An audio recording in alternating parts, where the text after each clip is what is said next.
মাঝে মধ্যে একটা দুটো ম্যাচ জিততো ২০০৩-৪ সালের দিকে, তখন ঈদের মতো একটা আনন্দ উপভোগ করতাম। এখন তো মাশাআল্লাহ ওইটা থেকে আমাদের এখন নিয়মিত আমরা সিরিজ জিতছি। আসলে একটা সময় আমরা পাকিস্তানের সাথে টেস্ট সিরিজ বা ওয়ানডে সিরিজ বা টি-20 সিরিজ জিতবো, এটা আমাদের স্বপ্ন ছিল। তো আমরা আসলে আমাদের প্লেয়াররা এই জিনিসটা চেঞ্জ করেছে এবং বাস্তবে সেটা প্রমাণ করেছে। আমি যে স্কোয়াড লেগে ফিল্ডিং করতেছিলাম, তো অগ্রণী ব্যাংকের কোচ, হেড কোচ রাজিম ভাইকে বারবার জিজ্ঞেস করতেছিলাম যে ভাই কী অবস্থা, উইকেট পড়তেছে কিনা। তো একটা সময় রিজওয়ান অনেক ব্যাটিং করতেছিল, স্বাভাবিক তারপর তো মন পড়েই থাকে। আমরা যারা ক্রিকেট প্রেমী সবাই তো একটু পর পর টেস্ট ক্রিকেটটা কেউ টিভিতে দেখি, না হলে একটু পর স্কোর দেখে একটা উইকেট পড়ছে কিনা।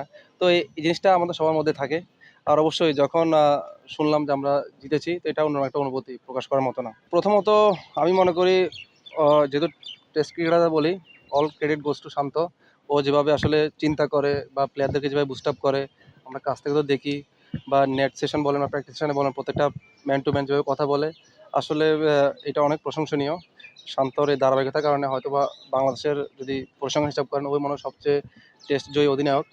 এর পাশাপাশি লিটন ভাইয়ের কথা যদি বলেন, উনি অনেক পজিটিভ ইন্টেন্ট নিয়ে আসলে ক্যাপ্টেন্সি করে, এটা অনেক ভালো দিক। এর পাশাপাশি মিরাজ। তা আমাদের প্রত্যেকটা ক্যাপ্টেনই আমি লাস্ট ২-৩ বছর ধরে অবজার্ভ করতেছি। তো এরা ম্যান টু ম্যান প্রত্যেকটা প্লেয়ারের সাথে কথা বলে, কার সাথে কী প্ল্যান, কী রোল, এগুলা ম্যান টু ম্যান বলে, প্র্যাকটিস সেশন থেকে শুরু হোক, বিফোর সিরিজ শুরু হওয়ার আগে থেকে হোক। তো এগুলো আমাদের অনেক কাজে দিতেছে সিরিজ চলাকালীন সময়। দেখলে হয়তো হাই হ্যালো হয়, বাট ওর সাথে এবার দেখা হলে আমি সরি চেয়ে নিব, কারণ একটা প্র্যাকটিস ম্যাচে সিলেটে আমি একটা বাউন্সার মারছিলাম। তো ওই ভয়টা এখনো কাজ করতেছে। তো ইনশাল্লাহ ওরা আগে ওর সাথে ম্যানেজ করে নিব, কারণ ওর যে পেস, বাউন্সার খেলা আসলে সত্যি কঠিন। মিল্ক ক্রিম আর এক্সাইটিং ফ্রুট ফ্লেভারে তৈরি হুররে ওয়েফারের মাঞ্চি টেস্টে আপনিও বলবেন টেনশন দূর রে, হয়ে যাক হুররে।